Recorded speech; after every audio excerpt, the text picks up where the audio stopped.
All right, hello guys. So another topic for chapter 4, electron configuration. This is actually our last topic.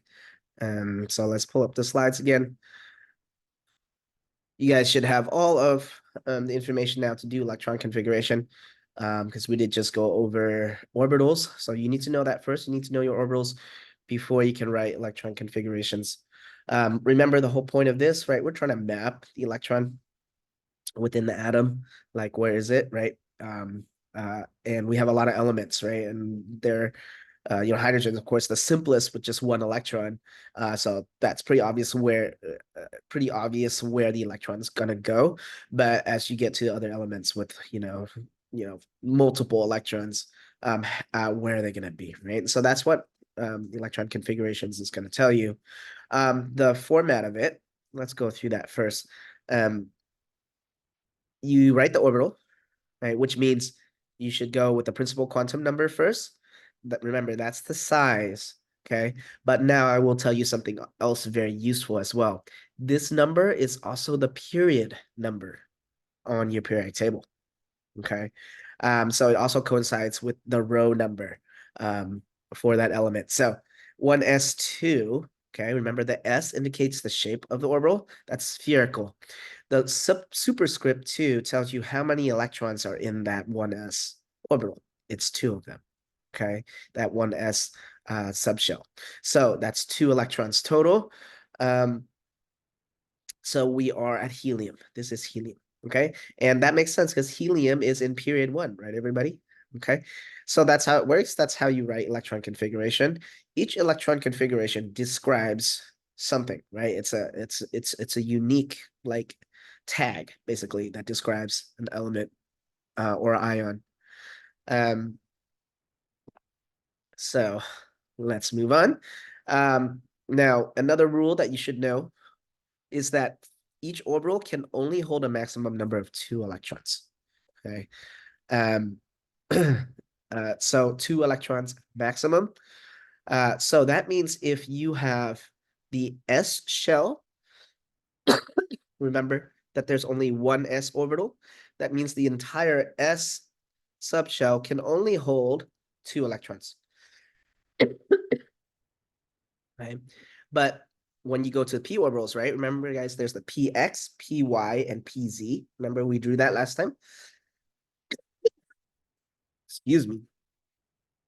Px, py, and pz. So px can hold 2 electrons, py can hold 2 electrons, pz can hold 2 electrons. So the whole total p subshell can hold 6 electrons, right? And then there are 5 d orbitals. Remember that? dxz, dyz, dxy, dx squared minus y squared, and dz squared. Each of those hold 2. So that's a total of 10 electrons, okay? And guess what? If you add these up, 10, 6, and 2, that's 18. That's exactly how many columns there are on the periodic table. So that makes sense, right? As you go across the periodic table, you're adding 1 electron and 1 proton, right? 1 electron, 1 proton, 1 electron, 1 proton. So that's how it works. That's why they're 18.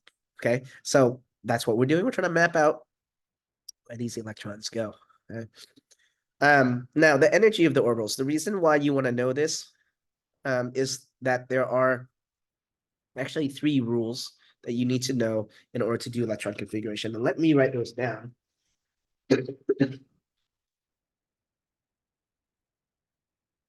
We just went over Pauli exclusion principle. And this is no more than 2 electrons per orbital. Okay.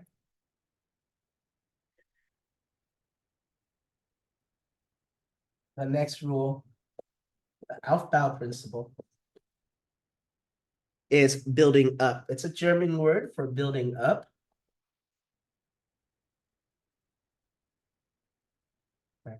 And basically it tells you the order in which you fill the orbitals. Fill the lowest energy orbitals first, then higher energy. Okay. So this is like akin to walking upstairs, right? Like let's say that you're trying to climb, a building, you want to go to the 10th floor of the building. You don't start at floor 5, right? You start at 1, and then you go to 2, 3, 4, and so on. So you go from lowest energy to highest energy, right? Lowest and then up. So that means you have to know which shapes have which energy, okay? So not all shapes have the same energy. The S shape, being the simplest waveform, has the lowest energy, followed by P, followed by D, followed by F, okay? You need to remember this. A trick, I don't know, like the file PDF, right? PDF, and then just throw an S in front. SPDF. There we go, right? So that's, you need to remember that, okay? So that means you fill the S orbital first, then P, then D, if your principal quantum number is the same. So of course, when you're 2s and 3s, it's quite obvious. Like, remember, the number in front tells you the energy level. So 3 is higher than 2. So of course you feel 2 before you feel 3.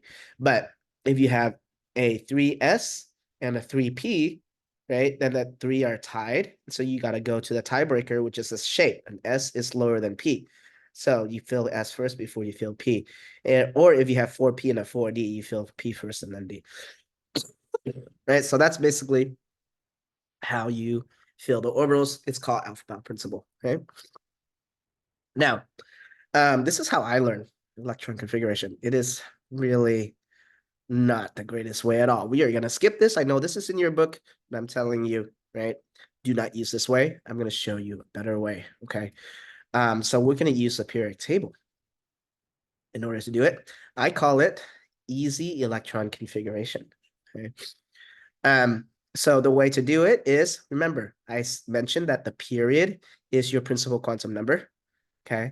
And so if you're like, let's say you're lithium, then the last orbital that you fill is 2. And then you look at the block, and lithium's in the S block, so it's the 2s orbital. Super easy, right? You do not have to memorize this order, okay? That's really a pain in the butt. I hate memorizing, so whenever I can, I'm going to show you guys better ways to do things. So this really is the easier way to do it. Just use your periodic table, your big cheat sheet, okay? So this is what you do. You divide it into blocks first. The first 2 columns, that's your S block, okay? And the last 6 columns, that's your P block, okay? So right here. Okay, in the middle is your transition metal, that's your D block, okay?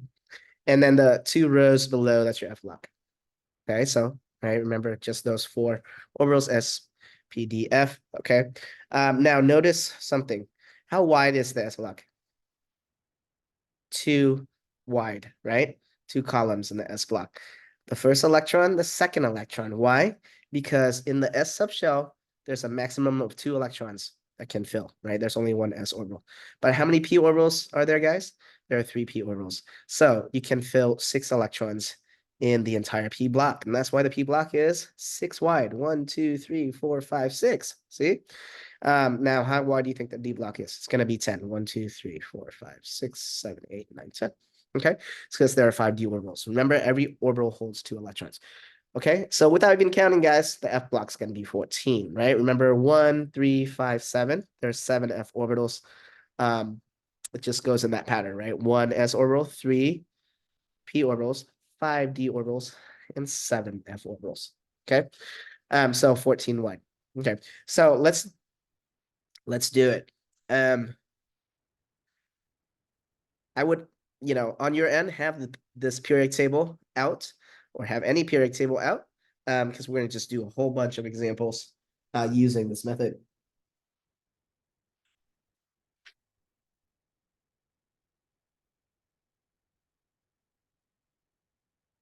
Okay, so let's start at hydrogen. All right, we'll start from the beginning. Hydrogen is in what period? 1. So you're going to write 1, and then look at the block. Hydrogen is what block? S. So it's the 1s or subshell that's being filled, right? 1s subshell that's being filled. And in what position is hydrogen? It's in the first position of the S block. So hydrogen is 1s1. So the 1 electron of hydrogen is going to go into the 1s orbital. That makes sense. The 1s orbital is the lowest energy orbital that you can have, right? So alpha bow principle, okay? Then we go to helium, right? Helium, it's got 2 electrons, and you can tell by looking at that atomic number, right? That tells you number of protons and also electrons. That's 2. So helium is going to be 1s2 because the 1s subshell was not filled yet, okay? All right, then we keep on going. We go to lithium. Lithium is in what period, guys? Period 2. So you're going to write 2. And what block is lithium in? It's in the S block, okay? And what position is lithium in? The first position. So it's 2s1. But it had already helium's configuration. So 1s2, 2s1 would be the full configuration for lithium, right? Because it had helium's configuration to begin with. Okay? All right, so we keep going to beryllium. Beryllium, we already had a 1s2. That takes us to helium, right? And then 2s1 for lithium. So beryllium is in the second position, still period 2, still S block. So 2s2 for beryllium. Okay. Okay, pretty easy, right? You don't have to memorize anything, just using the periodic table. Go to boron. Boron is going to be starting from hydrogen, right? 1s2 gets us to helium. Then 2s2 was beryllium. And then boron, see, boron B is in the P block. It's in period 2. So since it's in the P block, it's going to be the two P's, what you write. And what position is boron in? That's the first electron of the P block. So 2p1. Right? Okay. And notice something that's cool, right? If you add up all of the superscripts in the full configuration, that's the total number of electrons. And it matches the atomic number, right, of each element. So 2 plus 2 plus 1 is 5. So boron has a total of 5 electrons, and we are just describing where they're at, right? Where they're being populated, right? So you can see both of our rules that I wrote up here earlier in play. We start with the lowest energy orbital first, which is 1s. 2s is higher in energy. Why is that? Because 2 is, remember, bigger than 1 and is further away from the nucleus. So that's the next highest energy. And then we fill 2p, right? 2s and 2p. Why is 2p higher in energy? Remember, the p shape is higher in energy than the s, even though both are 2, so they tied, right? But use the shapes as the tiebreaker. Okay. And then Pauli exclusion principle, right? Every orbital can hold only 2. Okay, so that's why once you finish S with 2, you got to move on to the next one. Okay. But really, you barely have to keep those in mind as long as you use my method of easy electron configuration, right? Just use your periodic table. Do not have to memorize the order. Just let's do fluorine. Like we can skip, right? I don't have to do everything in order. Let's say I want to do fluorine. Fluorine's number 9 right here. Okay. So I'm gonna start with hydrogen and I'll work my way to fluorine. That's how you do it. And by the way, this is called the full electron configuration. You guys should know how to do it. It gets a little tedious, but I'll show you the short way as well. But for now, let's practice more of the long way. So in the long way, you got to start at hydrogen, right? So hydrogen is 1s, right? And you go all the way to helium, that takes you to 1s2. Okay, you can follow my mouse here so you can see what I'm doing. 1s2, okay, gets you to helium. What's after helium is lithium. Then you look at the period number again, it's 2. You're in what block? S, so it's 2s, okay? And you go ahead and finish the S block because you know fluorine's way over there, right? So finish the S block. S block is 2 wide, so 2s2. And when you finish the S block, you're at beryllium, okay? Then after beryllium is boron. Now you're in the P block. You're still in period 2, so you're at 2p. But you just need to go to fluorine. So count over 1, 2, 3, 4, 5. So 2p5. Okay, see that? Easy, right? Boom, easy electron configuration. Okay. Let's do another one.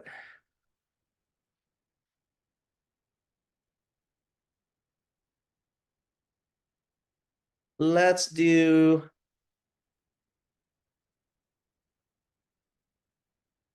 magnesium, okay? The full one. So again, starting at hydrogen, the 1s2 gets you to helium, right? And then continue. We're in the 2s for lithium. Finish out the s blocks is 2s2, and that gets you to beryllium. Then you go to boron, you're in the p block, you're period 2, so that's 2p. 2p,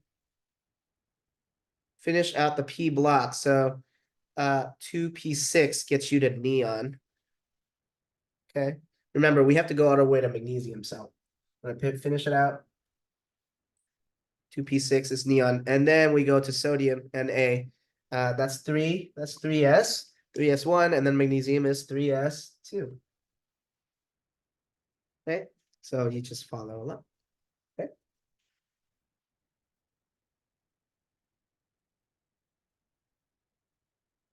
All right, now let me show you guys what you do when you get to the D block.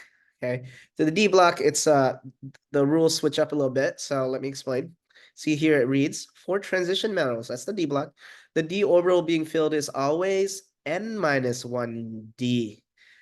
N being the period number, right? So drop the period number down by 1, and that's the D orbital that's being filled. So for example, if your scandium, the last orbital the electron goes in, the last electron goes in which orbital? 4, drops down to 3, so 3d. Okay, but if you're yttrium, right, then you're in period 5, so drop the 5 down by 1, so it'll be 4d. So yttrium will be 4d. Okay. All right, so let's do it. Let's do vanadium, for example. Vanadium, let's start from the beginning too. We're going to do a full, last full one we're going to do because it's annoying. We'll do short soon. Okay, so just last full one, just so we know how to do it. 1s2 gets you to helium. 2s2 gets you to beryllium. Okay. 2p6 gets you to neon. 3s2 gets you to magnesium.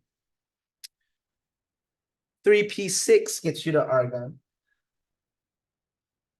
4s2 gets you to calcium. Okay, you guys follow? Okay. And then I got to end at vanadium. Oh, but now I go into the D block, so I got to drop the 4 down to a 3. And then what position is vanadium in? 1, 2, 3. So 3d3. See, that's why it's annoying. Okay. So yeah, let me show you how to do the short versions for a lot of these. So let's say you want to do the short version for, say, fluorine. Okay, this is how you would translate it to being short. You would look at your periodic table, and let's say you're doing fluorine, right? You're gonna go back to the previous noble gas. So go left, left, left, left until you see helium. That's the previous noble gas of fluorine. And you put that in brackets. You're like, brackets helium. And then you write out the long after helium. So what's after helium? 2s2 gets you to beryllium. And then you want to stop at fluorine, so 2p5.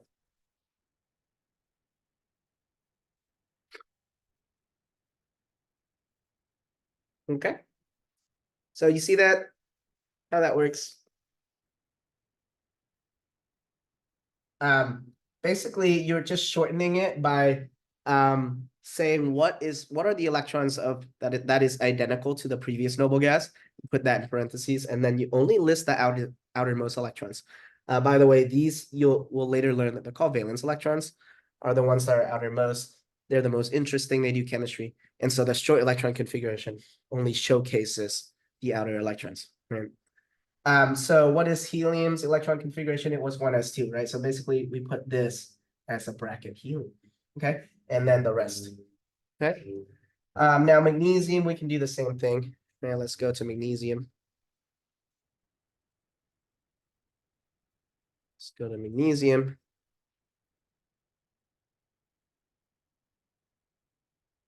Previous noble gas for magnesium is neon, so we're gonna put that in brackets. So what we're saying is, okay, magnesium has the same configuration of neon and then some. What's the and then some?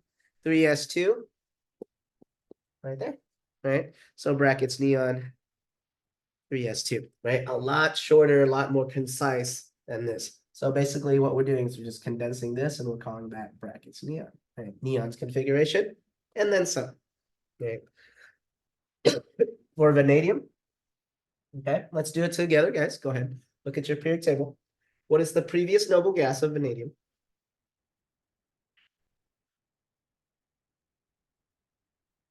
You should say argon, okay? And then some. So what's the and then some? 4s2, 3d3, 3d3. Okay. Yeah, so that's how it's done. Let's do more examples. We're just gonna do short this time. And by the way, when you're doing your homework, pay attention to the instructions. It might ask you for full, or it might ask you for short. If it doesn't ask you, you can do short. Okay, the default is short unless stated otherwise, because it can get very tedious. All right, so let's practice some more. You erase this.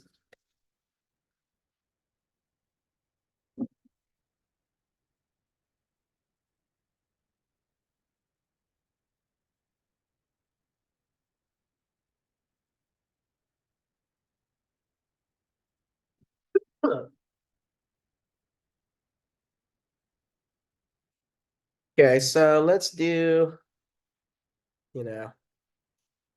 let's do cobalt. Yeah. So notice, cobalt is in the D block, okay? And we're going to do the short, okay? So go ahead and look on the periodic table. Cobalt. The short means you need to find the previous noble gas of cobalt,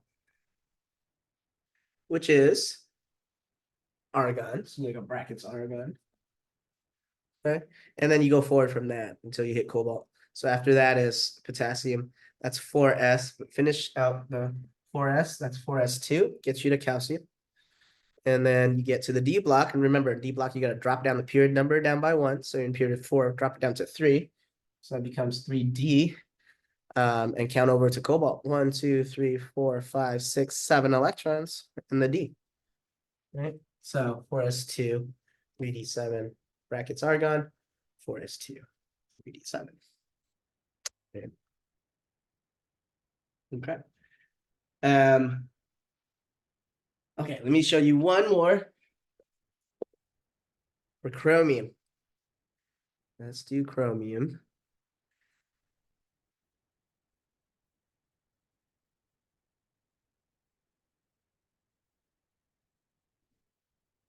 Short, right? Would be argon brackets.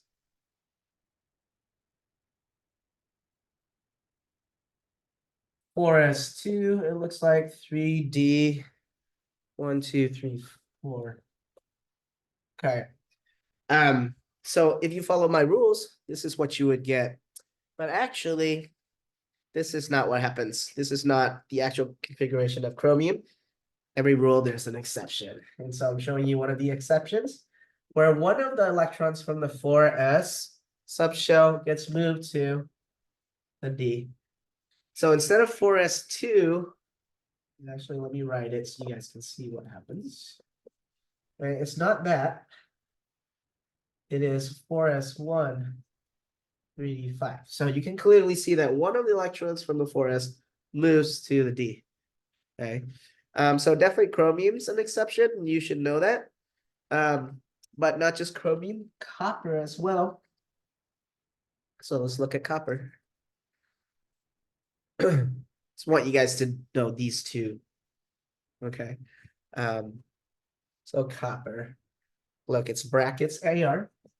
You follow my rules, it would be 4s2, 3D, 1, 2, 3, 4, 5, 6, 7, 8, 9. Okay. But it turns out it's not 4s2, 3d9. One of the electrons of the 4s moves to the 3d, so it's 4s1, 3d10. Okay. So these exceptions you should know. You can just memorize it like that, or I like to remember it as group 6A. Oh, sorry, group 6, not A, group 6 and group 11 elements do this, right? So you see how chromium is in group 6?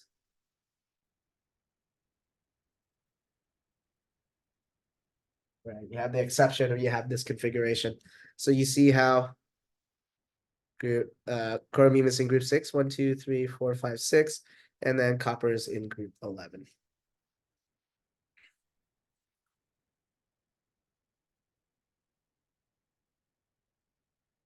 All right, so the last thing I'll show you guys is orbital diagrams.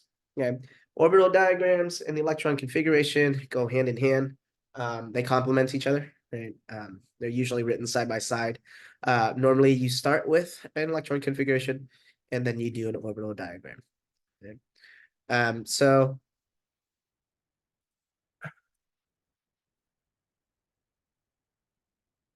the prompt would be something like draw the orbital diagram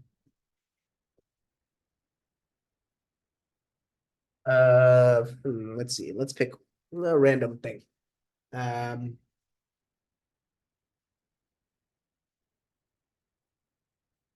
Oxygen. Okay. So always, before you draw the orbital diagram, okay, you always start with the electron configuration of oxygen. So we can start with the, let's do it with the long first. So I can show you both ways, long and short.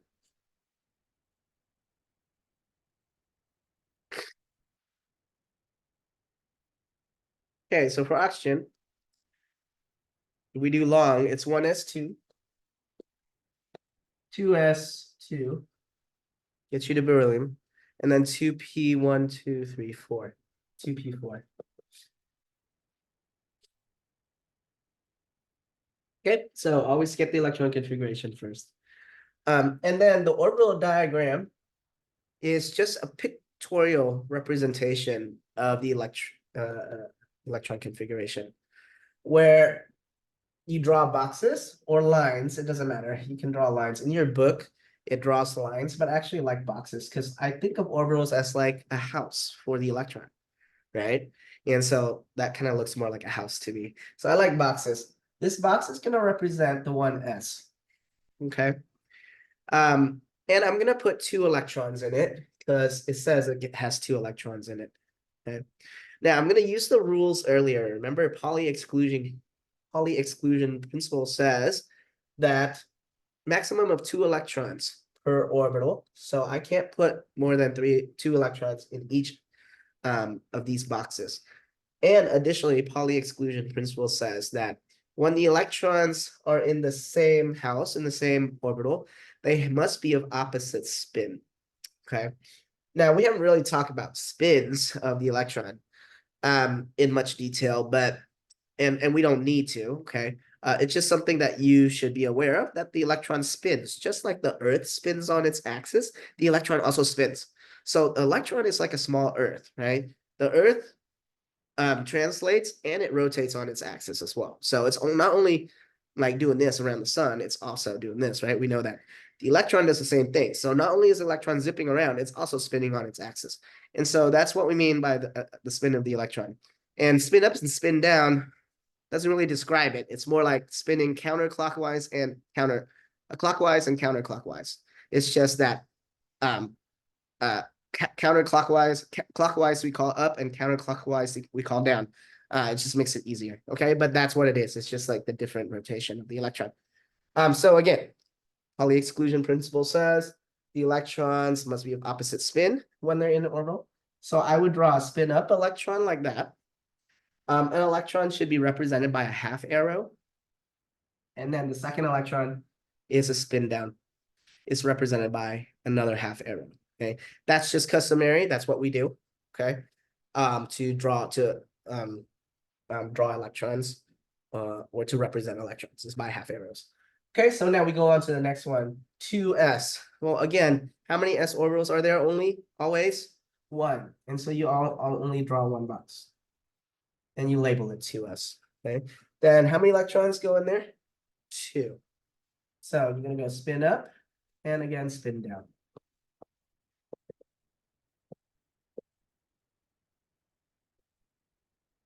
Okay.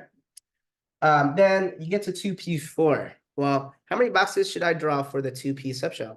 Well, how many p orbitals are there, guys? Remember? Px, py, pz. 3. So I need to draw 3 boxes, and I want to draw them connected to each other.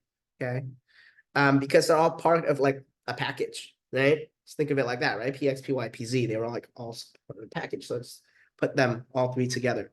So all 3 of them have the same energy. And by the way, energy is going up this way, the way that we're drawing it. In some orbital diagrams, you can also see it like this. It doesn't matter. It's both correct, okay? It's just however you want to do it. So you want to do it vertically or do you want to do it horizontally? Either way, energy is going this way, right? And so we are following Aufbau principle as well. We're filling the lowest energy orbitals first and then the higher ones. So this set is called a 2p, and I gotta put 4 electrons in it. Okay. So when I have multiple orbitals like this within a package, I need to put 1 electron in each box before I pair it. This third rule is called Hund's rule. Okay. So when electron fills in orbital of the same energy,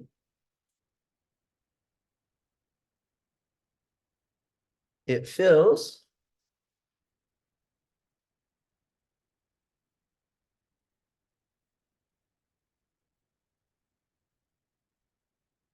one in each before pairing. The analogy for this, what I got for you guys is don't be the creepy person on the bus rule. Okay. Here's how it is. Let's say you have a bus with like 2 rows of seats, right? Like that.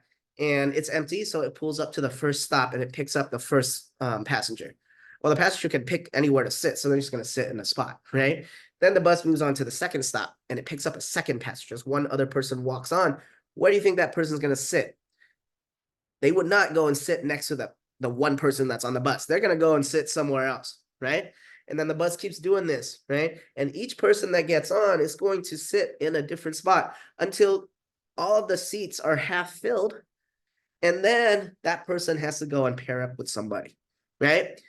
Because if you're just the second person on the bus, you go and sit next to that first person on the bus, you're really creepy, right? So hence, don't be the creepy person on the bus rule. That's basically Hund's rule. Okay, so that tells us how to put 4 electrons in here. The first one's going to go here. The second one's going to go here. The third one's going to go here. And the fourth one, then finally pairs. Okay, you see that? Right. So 1, 2, 3, 4. Right. If you did it like this, it's wrong. Okay. Okay. So don't be the creepy person on the bus rule. You want it to be 1 in each first. 1 in each first before you pair. Okay. And so there's your 2p4. So what do you see is the difference between an electron configuration versus an orbital diagram? This is more graphical, right? This doesn't show you the spins of the electron. So a lot of times the orbital diagram is used because it can explain more things. So when you have unpaired electrons like this, it manifests in other ways as far as chemical properties and reactivity and things like that. And so that's why a lot of times people would rather just get to the orbital diagram and not just the electron configuration, right? Of course, it's case dependent, but normally you would see both. So that's why you should know how to do orbital diagrams. It's very important. You can explain a lot of things by just writing out orbital diagrams. So if you want to explain something weird in chemistry or you're asked for why do things happen, probably draw out the orbital diagram. You can answer the question. Right. Yeah. So let's do another one. Right? Let's keep practicing. Let's do one where we have a d orbital. So you guys can see how that works. Let's do iron, for example. So let's go back to our slides. So iron's right here. We're gonna do short this time. Because otherwise it'd be really annoying. So let's do short. So previous noble gas, I mean, is bracket argon. And then we move on from bracket argon. So after argon is potassium. So we're in 4s. We fill the whole S block, I mean, so 4s2 gives us a calcium. Okay. And then we're in the D blocks. So we drop 4 down to 3. So now we're filling 3D. But where is iron? Iron is in the 1, 2, 3, 4, 5, 6 position. So 3d6. Okay. Okay. So we got our electron configuration. Now for the orbital diagram. Same. If this was short, this can be short too. So just write brackets argon. And then think about how many boxes are you going to draw for 4s. How many s orbitals are there? Only one. So 4s. And you're going to get 2 electrons up, down, right? And then for the D orbitals. Ooh, how many D orbitals are there, guys? Remember? 5. Okay. 1s, 3 p orbitals, 5 d orbitals. So I need to draw 5 boxes stuck together, right? Because they all come as a package. This is called a 3D, this whole thing. And again, Hund's rule comes into play here, right? Fill 1 each first before you pair it. So you got 6 of them. 1, 2, 3, 4, 5, and 6. 3d6. Yeah. Pretty easy, right? Not too bad. All right, just one last example. And then you guys should go and practice on your own. You know how it works. Doesn't matter how many examples I do for you guys. What's more important is that you can knock these out on your own and get the right answers. Okay. All right, so let's do.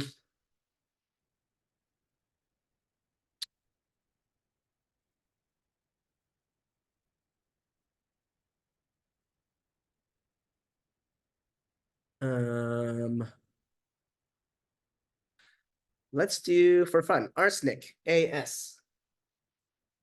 Do a short one. AS. Okay, so short. So previous noble gas of AS is argon. So we do brackets argon. And then move on from there. E4s2, that gets us the calcium. And then we go move on to a D block, drop the 4 down to a 3. But we finish the whole D block. So how wide's that? 10, right? So it'll be 3D 10, right? Because we're not at arsenic yet. Arsenic is over here, number 33. And then now we're back at the P block. So we're gonna say 4P3, right? Because arsenic in the third position. 1, 2, 3, right? 4P3. Okay. Okay. Now we do the orbital diagram. The boxes and arrows. Okay, brackets AR. 4s, I'm gonna do 1 box for that. 2 electrons up, down. 3D, I'm gonna do 5, right? Remember, 5D orbitals, we'll draw them stuck together, right? They come as a package. 3D10. And notice the order here, right? So 10, so Hund's rule, don't be the creepy person on the bus. Second one should go in the next box.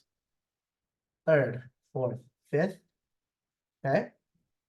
And one more thing about Hund's rule, maybe this will help you remember it. Now, remember, electrons are negatively charged. They don't like each other, right? So they don't like to be clumped together. So why would you put, you have 2 empty seats here. You want to put the electron there, right? You want to spread them out. Electrons repel each other, right? Think about that. And actually, people do too. People want their space as well, right? And so that's why don't be the creepy person on the bus, right? So it's kind of just natural to do that. But make sure that you do, don't forget to do that. Okay, so that's our 3D10. Then we get to 4P3. 3 boxes for the P. Label it 4P. 3 electrons. Again, Hund's rule. 1, 2, 3. Okay. Wonderful. Okay, so that's it. You guys go and practice, knock some out. If you need help, let me know. Come to office hours. We can get things cleared up for you real quick, I'm sure. Okay.